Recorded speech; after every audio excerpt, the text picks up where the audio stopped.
Mark Carney wants you turning down your thermostat, driving less, paying more at the pump, and feeling guilty about your carbon footprint. Meanwhile, his March trip to Europe required 3 separate government aircraft, multiple empty flights, and even a military transport plane flown in for a photo op. And you paid for it all. I've got the records to prove it. New records released by the Department of National Defense show Mark Carney's Norway and Europe trip in March involved an Airbus CC-330, a Challenger jet, and a Hercules military transport aircraft. And here's where it gets even more ridiculous. The Challenger jet was flown empty from Ottawa to Oslo. Empty. No passengers, just crew.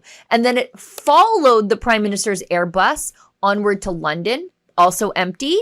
So it would be ready to shuttle Carney around Europe afterward, because apparently Mr. Net Zero Values needed a backup jet waiting for him in Europe.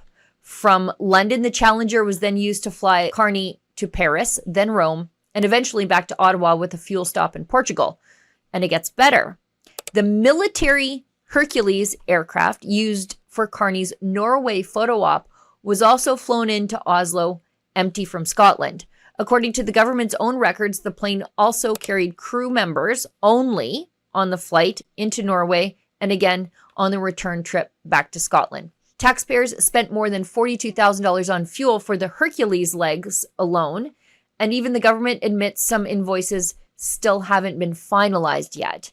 And who is traveling with Carney on this taxpayer-funded European carbon carnival? Well, cabinet ministers, communication staff, strategic advisors, videographers, photographers, media handlers, bureaucrats, security, air marshals, advanced teams, and even a, quote, digital strategies communications official.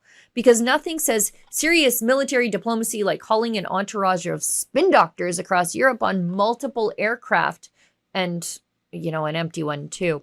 And while Canadians are being lectured about emissions, affordability, and sacrifice, Carney's Airbus later flew back to Ottawa carrying only staff and media because the Prime Minister stayed behind in Europe for the next leg of that trip.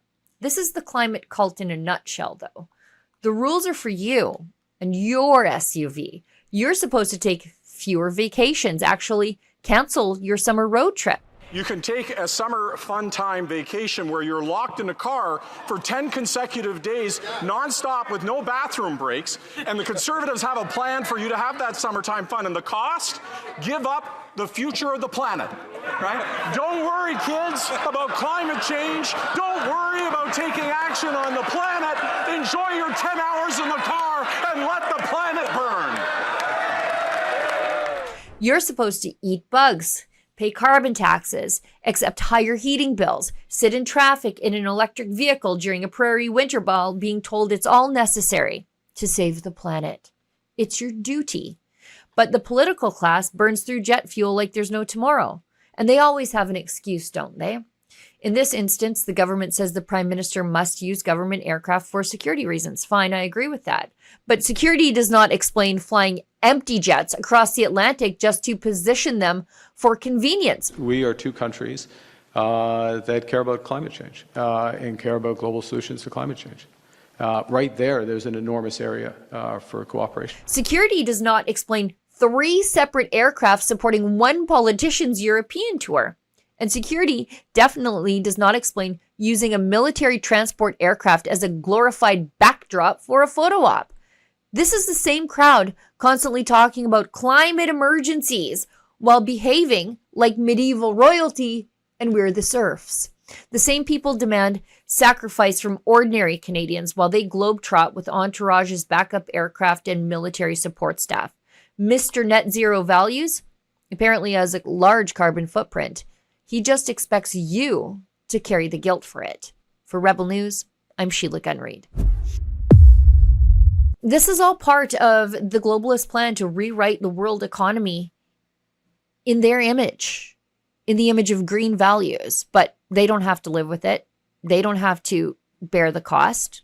In fact, they're rich enough to escape it all. We're the ones that are supposed to eat the bugs and buy electric cars that don't work in our winters. It's all part of the Great Green Reset. To sign our petition against it, go to nogreenreset.com.